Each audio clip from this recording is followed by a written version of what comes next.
we are in much better shape than last year. The majority of the state is no longer in drought. Utah has currently received 138% of normal precipitation, and even with the hotter July, the record snowpack kept soil moisture high, which is really good news as we head into the fall and we have more water in the forecast.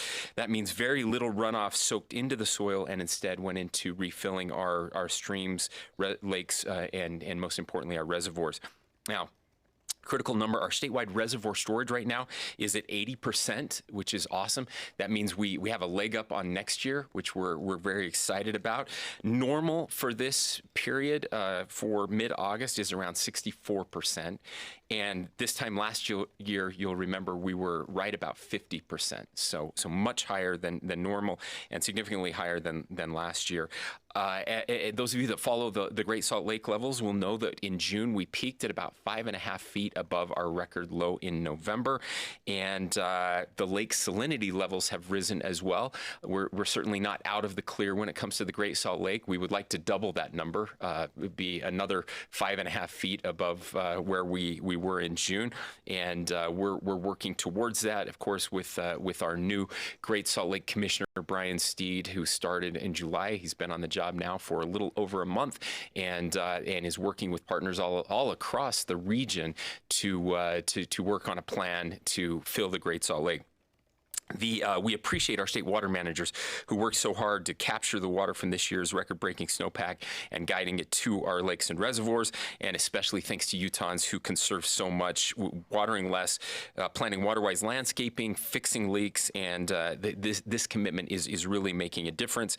I encourage our farmers especially, and we've been reaching out to them, to look into our agriculture optimization program, and residents to check out slowtheflow.org for water-saving practices.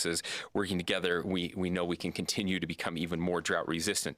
The next thing I want to touch on just briefly, we do have an election coming up, and that it's a big one for our municipalities.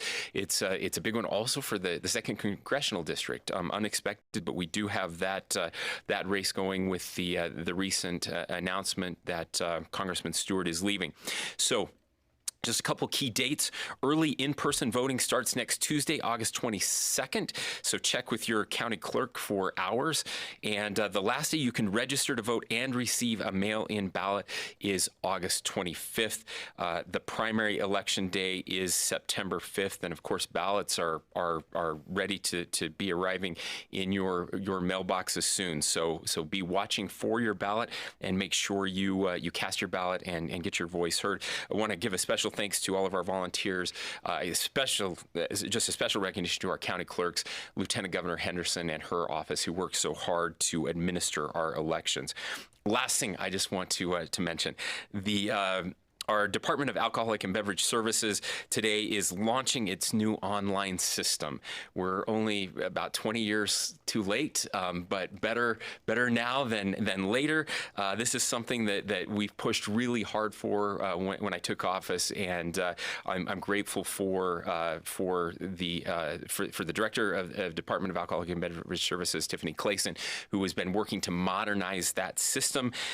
This was a real priority initiative for all restaurants, bars, hotels, gas stations, and grocery stores here in the state of Utah. What that means is that they can apply and make payments completely online, getting rid of the very antiquated paper system. It's a huge win for our hospitality businesses here across the state and for consumers. And so thanks to everyone at DABS who's been working so hard to modernize.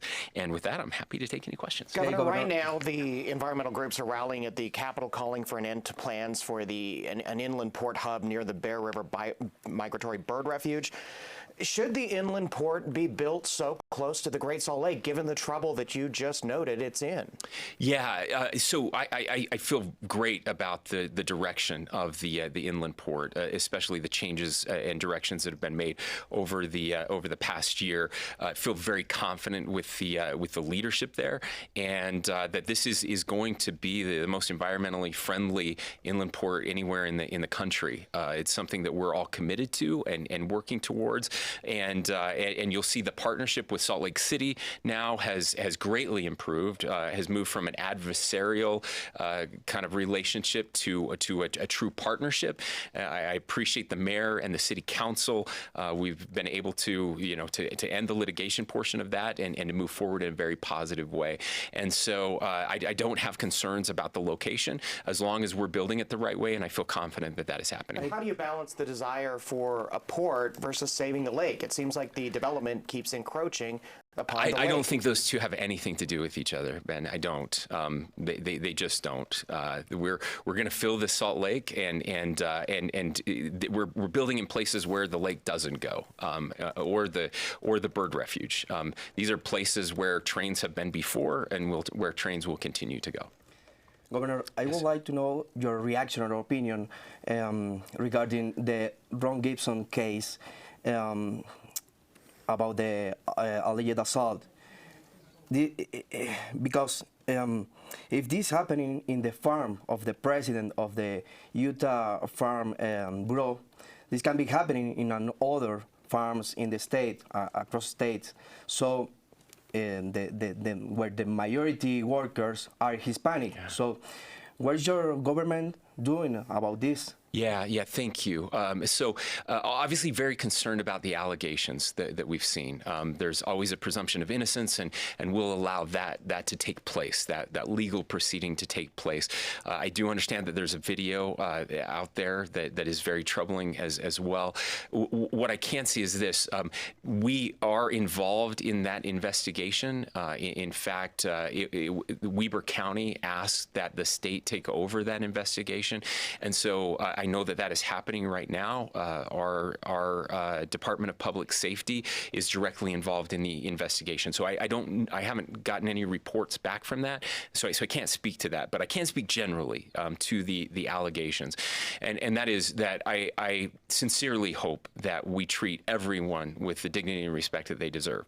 And that includes especially those who are here, our migrant workers who come here and work here and are so important in our agriculture industry.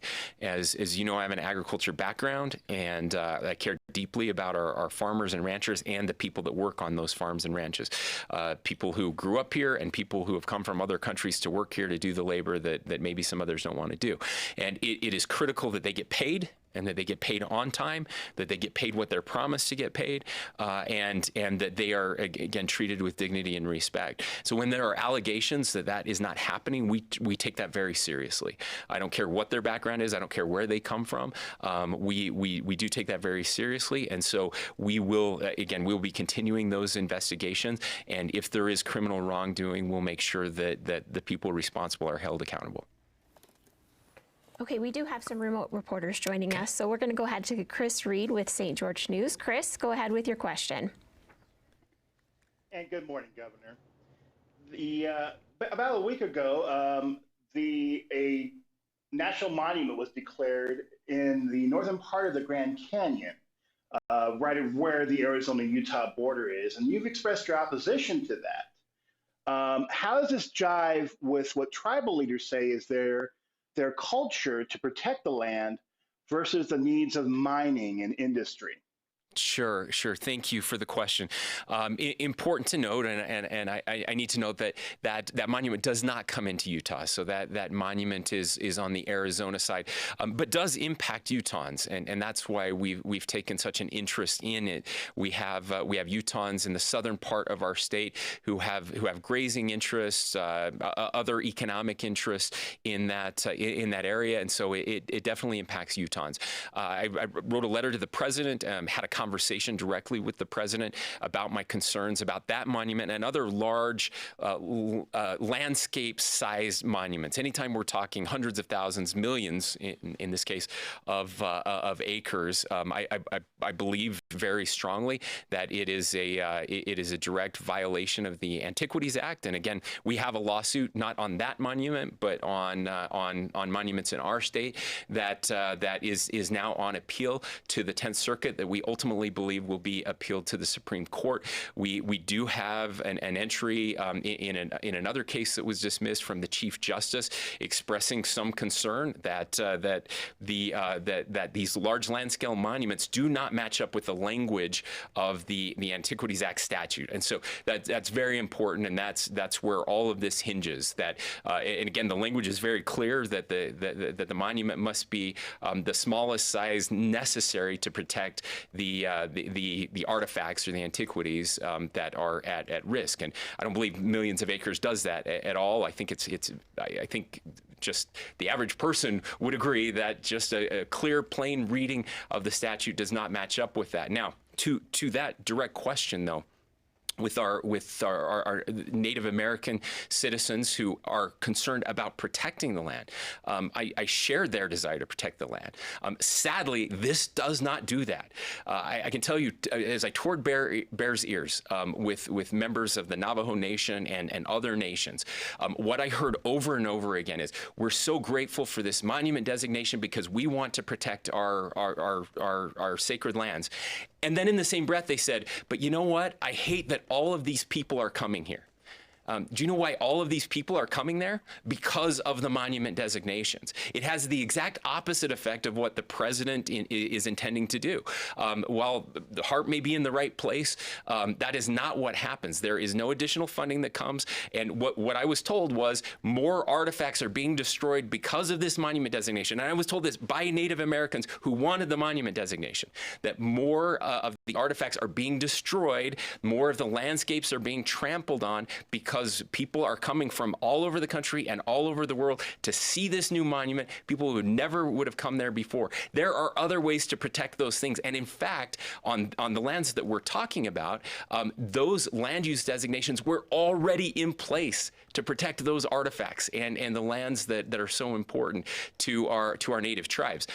Now, specifically when it comes to the mining issue, there are parts of those lands that absolutely need to be completely protected, and others that look just like random sagebrush with no artifacts there, and that happen to have some very critical minerals that are really important to decarbonizing our atmosphere, taking CO2 out of the atmosphere, and to energy production in our state, in our country. And so you can't say in one breath that you believe in climate change, that you're desperate to have more electric vehicles, that we have to have better and more efficient and cleaner energy production, and then say we can't mine any of the critical minerals that are necessary to do all of those things, and instead outsourcing that to China and to Chinese-owned mines in Africa, to places like Russia and other geopolitical foes that are hell-bent on destroying our country. And so all of this, again, on paper, in a fairy tale, maybe makes sense that we just protect the land and nobody gets to touch it ever. But when you look in practical terms, that is exactly not what is happening. Instead, we put a bullseye on, we attract people to come and trample over these sacred lands, and we can't get to the critical minerals that are so desperately needed to do the very things that the people claiming that they want to protect this land are anxious to do. So that's my response, and I think there's a better way to do all of those things. Sounds like Chris has a follow-up. Go ahead, Chris. Sure. And on another subject, back in April, we talked over at Desert Hills High School, actually, about this. And it was about what was then 34 indictments against President Trump. And as an attorney, you expressed your concern that what was a hush money case was turning, as you said, a misdemeanor into a felony. Now that there are 91 criminal charges against the former president, including defrauding the U.S., racketeering, interfering with the 2020 election, do you still have those concerns? Well, obviously, the charges that have come since that initial case that we talked about are different. They're much more serious and deeply concerning. Now, look, I will say the same thing I said on another case earlier. There is a presumption of innocence in our country, and that applies to the President of the United States. And I'm grateful for a legal system that has withstood some very significant challenges over the past couple years, especially around the 2020 election and others. And I have an immense amount of faith in the legal system and its ability to hold up during this process as well. And so the president, like any of us, will have his opportunity to present his defense. His attorneys will have an opportunity to argue in court, and I look forward to seeing what happens with these cases. I will say, though, it is a very dark day for our country, a very sad day. Anytime that we have these types of allegations, and anytime we have an indictment of a former president, and so again, deeply concerned. I don't have time or the opportunity to go through all 90 of those counts across 4, I guess, different jurisdictions now, different indictments. Some of them I disagree with strongly, that I think are a mistake and an overreach. Others of them seem appropriate and very serious, but all of them are deeply troubling, and I hope we can find a way through this as a nation. Governor, there is currently a citizen ballot initiative that's been proposed to privatize really, liquor sales in Utah, allowing wine and spirits in grocery stores. Do you think the state should get out of the business of selling liquor and leave it up to private industry?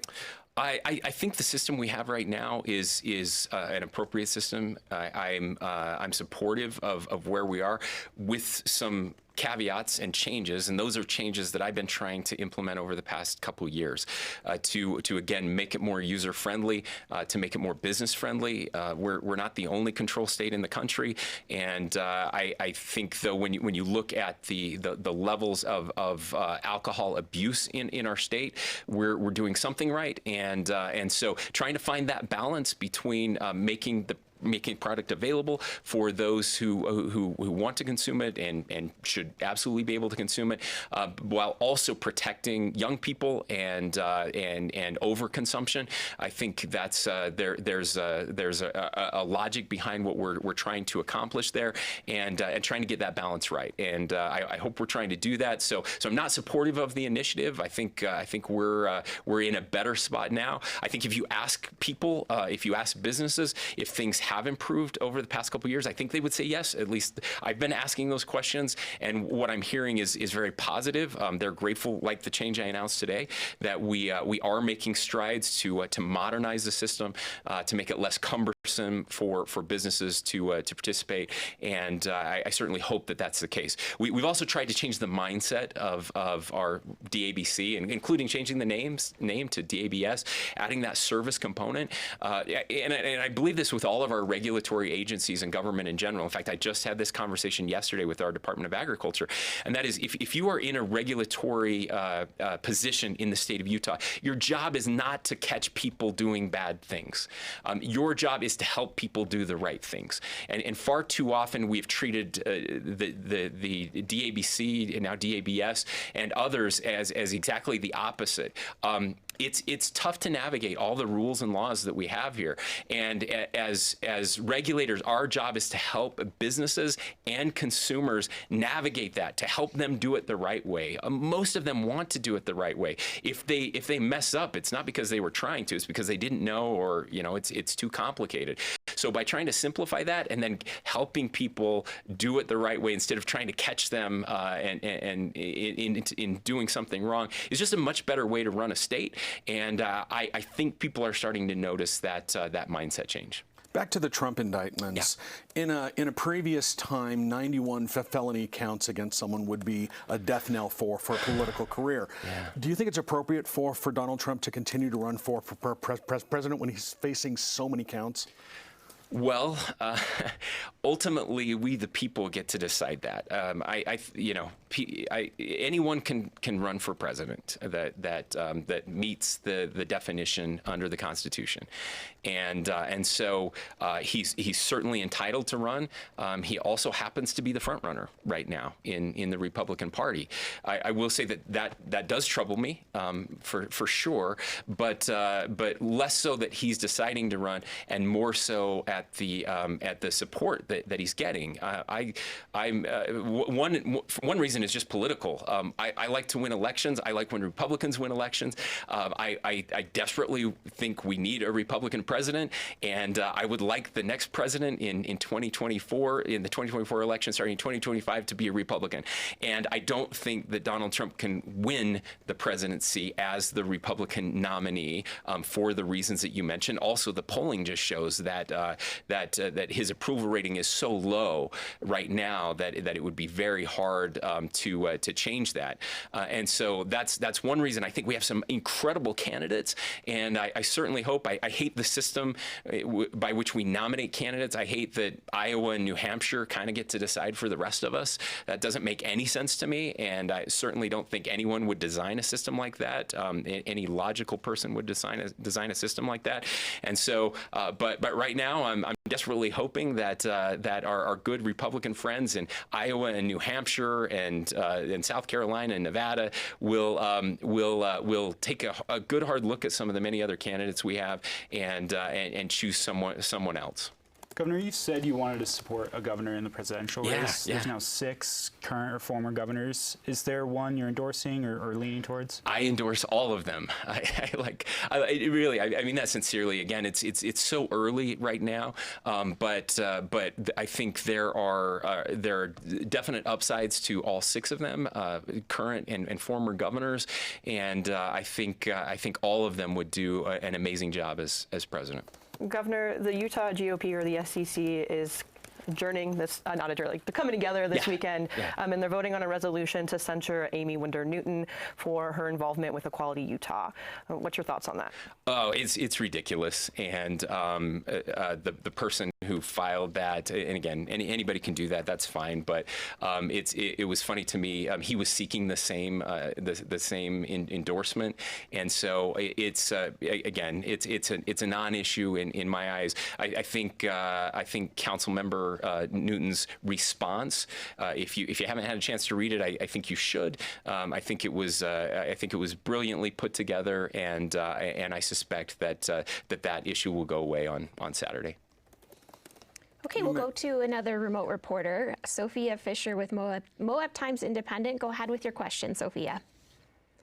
Hi there. As I'm sure you know, people in the state received their property tax notices in recent weeks, and many in Grand County are reporting steep rises. I mean, I've heard increases of up to 300, 400%. Are you concerned with the steep rise in residential and commercial property taxes? And if so, are there any plans to revisit the formula used to calculate these taxes to give people some relief? Yeah, thank you, Sophia, and it's great to have you. It's great to have Moab represented here today. We appreciate you joining us remotely. That does concern me, for sure. That's a very significant increase. I would have to know a little bit more about what is causing that increase in Moab. What I will say is many jurisdictions last year saw a steep increase in their property taxes, and that actually had to do definitely with the formulation, but the way that property taxes are calculated, even though there wasn't a rise in the tax itself in the amount that local governments were receiving, what happened was there's a rebalancing that happens every year as municipalities look at the value of properties, and in large part because of the pandemic and remote work, the value of commercial properties decreased significantly, which meant that and again, correspondingly, the value of residential properties increased significantly, and so that valuation threw things off and caused again a steep increase for many municipalities. We're not seeing that in as many municipalities this year, so that's why I would have to see if Moab is a one-off and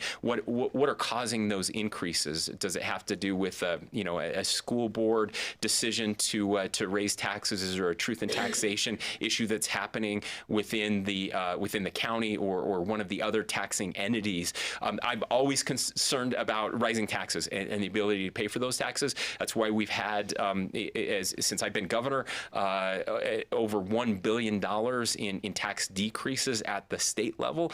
Again, property taxes are mostly done at the local level, and so those are decisions that are being made by county commissioners, by school boards, and elected officials at that area. So I usually don't kind of, dip into those decisions. I let people hold their elected officials accountable, but I'm certainly willing and actually had proposed a 1-year decrease in property tax across the state, kind of a rebate to help everyone who was seeing that big increase last year. That did not make it through the legislature. We did get tax decreases in other areas, and so yes, I'm concerned and always willing to look at that valuation process.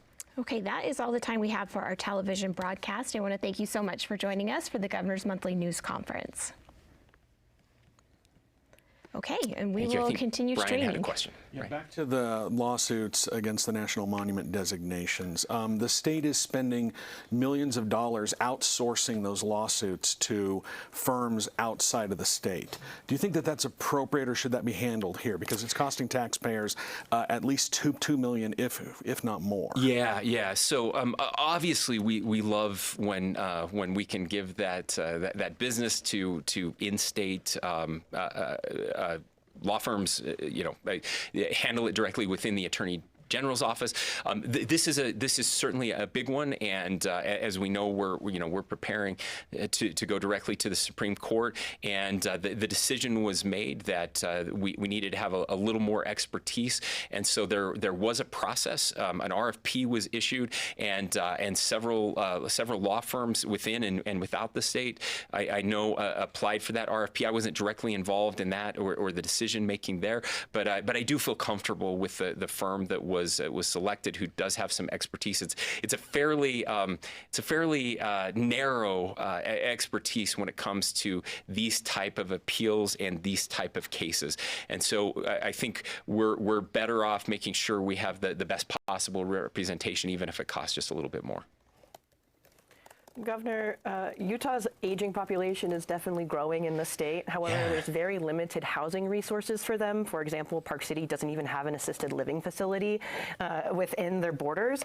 And a lot of the older Utahns live in more smaller counties. So what can this executive branch and the legislative branch do to better bolster housing accessibility to this growing population in the state? Yeah, thank you. It's something I'm concerned about. We, being the youngest state in the nation, we're blessed with a different set of challenges historically. But even that being the case, we have this kind of what they call the silver tsunami that's coming as baby boomers are aging now and moving into the retirement years, and then kind of post-retirement and struggling with health care and housing. We have set aside money for housing in the low-income area, and we're using some of that. I do believe there's a newer facility that is going to be open. It's a former motel that will be opening to an aging population for those that are struggling with shelter, and we're working with Salt Lake City, Salt Lake County, and other municipalities on those things. We desperately need more of these care facilities, nursing homes, different levels of care, and we need them in lots of different places. I was not aware that Park City doesn't have a facility like that, and I would hope that again our municipalities are working there. It is a business model decision as well, and certainly making sure that we have the funding necessary through insurance and other mechanisms to pay for our seniors who are going to be needing that service.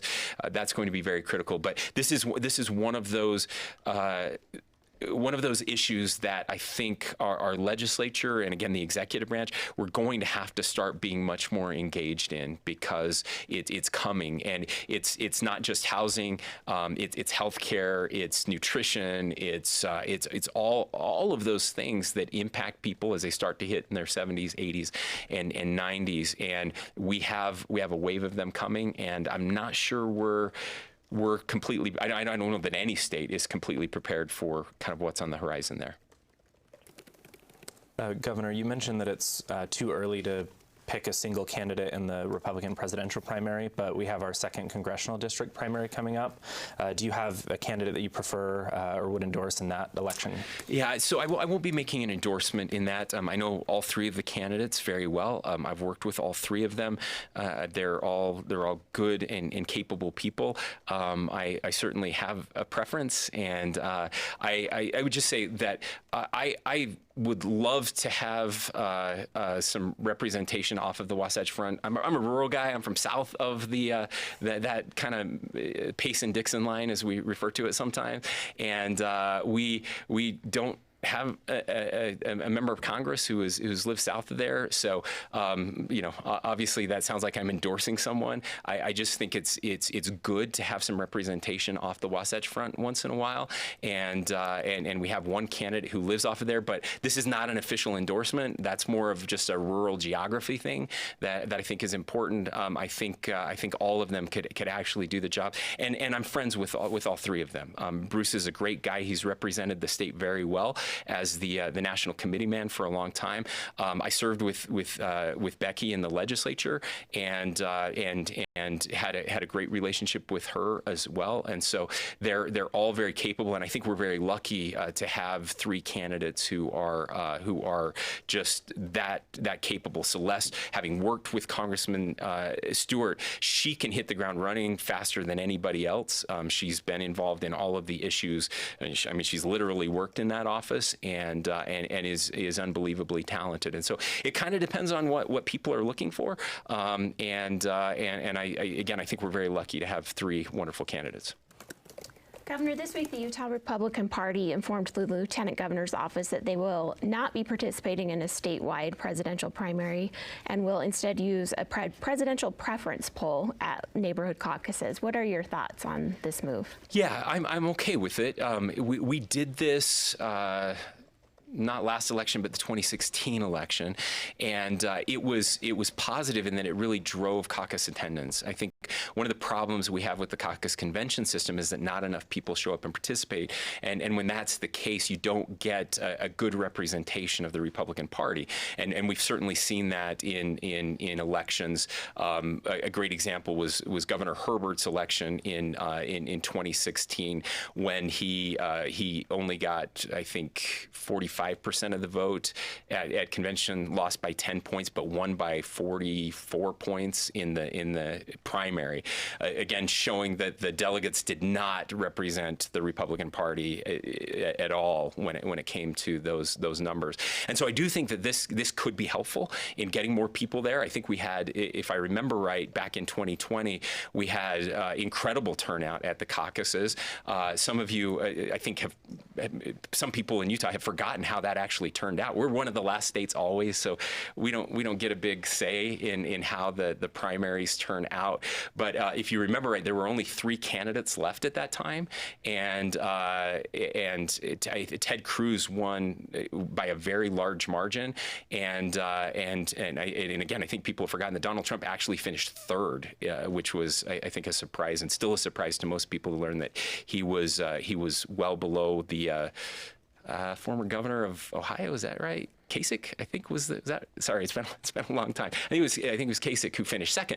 And so yeah, I think it's great. It does save money that we don't have to have a presidential primary, which is good for the taxpayers as well.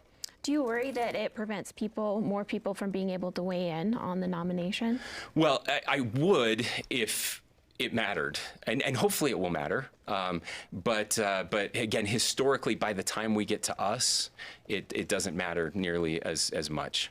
But you can't say that because we're a Super Tuesday state this Well, year. that's true. So it may matter more this year. It absolutely may matter more this year. But again, I'm hoping the presidential primary participation, even when we go through the normal process, is very low. Voter turnout is very low for that, and so I love people getting together.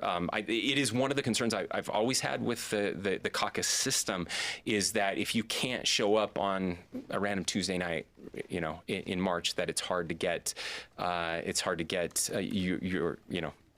participate. So that is always a concern. We had looked to try to find some ways for people to have an absentee ballot for their caucus as well, and we'll work with the party to see how that works out. But again, we'll see how it turns out this year, and then we can make decisions going forward.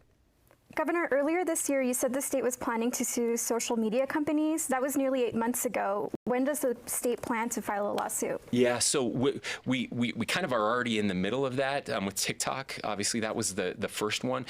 We're taking some preliminary steps, and we've been requesting information from them in preparing those lawsuits. They refused to give us that information, so we have taken them to court. So that's kind of a first preliminary step moving towards a potential lawsuit. I've met recently with our attorneys internally to have discussions about what that looks like as they are preparing that. The Consumer Affairs is working in this space as well. There is some multi-state litigation that is being worked on as well, and so we're having conversations there as well to decide, what piece will Utah take, and where will we participate in a multi-state litigation, and those are decisions that will be made over the next couple months. What other states are involved? I'm actually not sure. I'm pretty sure that this has been reported on, though. I know that it's happening, and I don't know the states that are in there, just that our people are participating in those discussions. Do you have a sense that other social media platforms are cooperating with consumer protection investigations that are underway by your division? I can't report on that right now, but I do know that there are conversations happening. What level of support we're seeing is still kind of remains to be determined. We started with TikTok, and we'll be moving through those.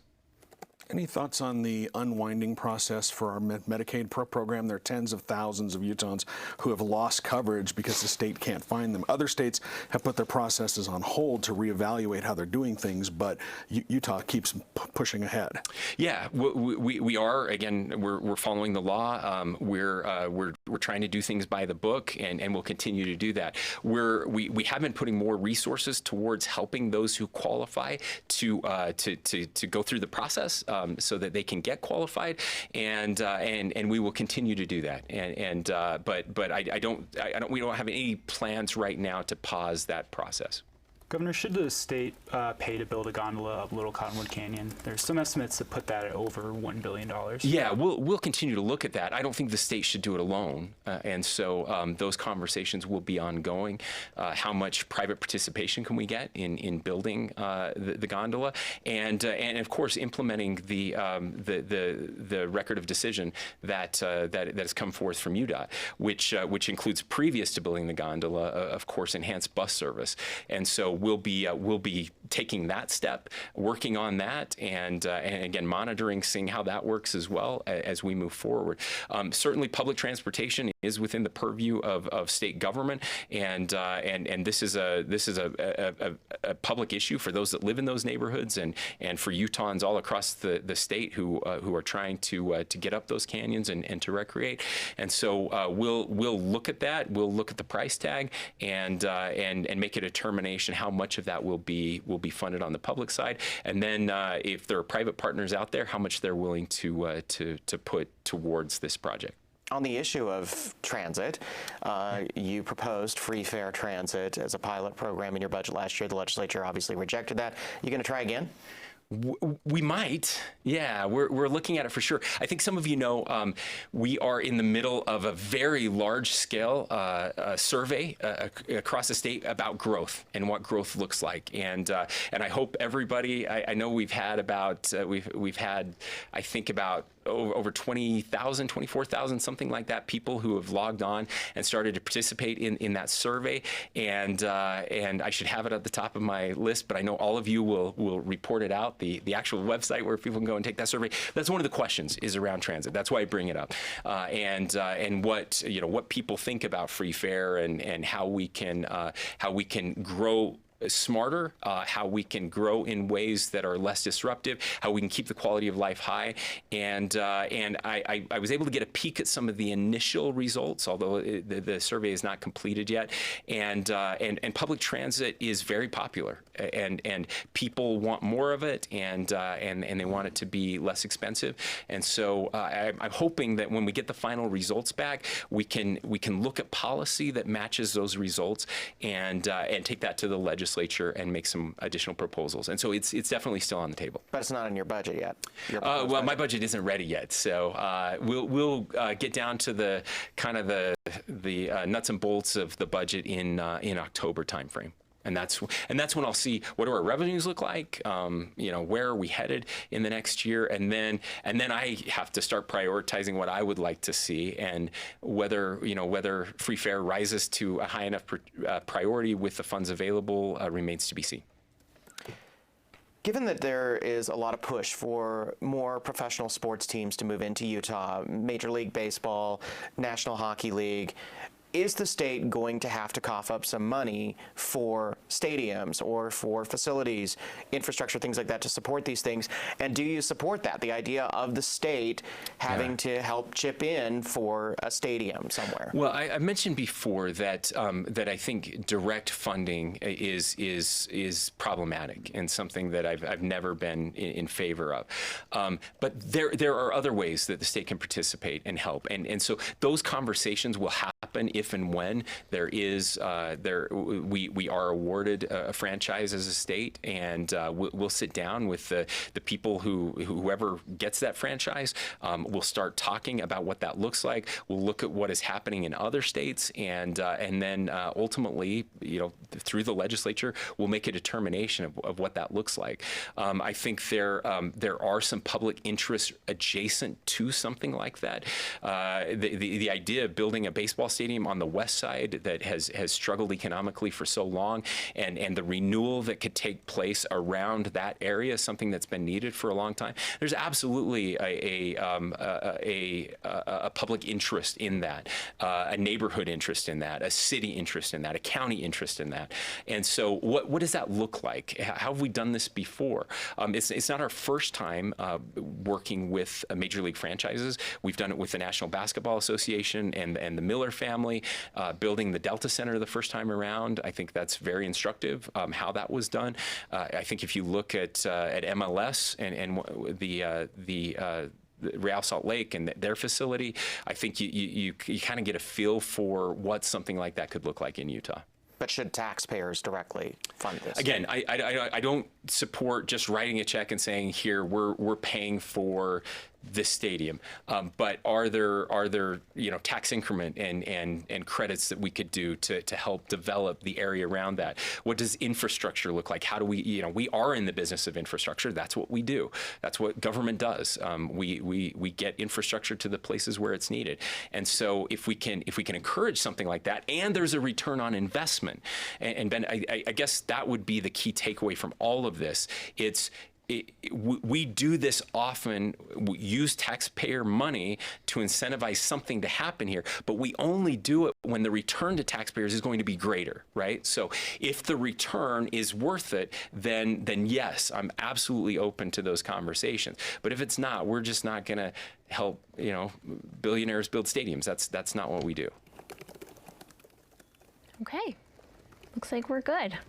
Excellent. So well, much for being thanks here. to all of you. I would just end on this note. We have kids going back to school this week, including my daughter who started yesterday. It's crazy to believe that this summer is kind of coming to an end.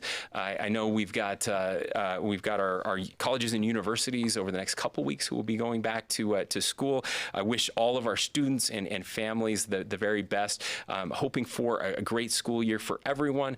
And we have a University of Utah football game coming up in 2 weeks against Florida.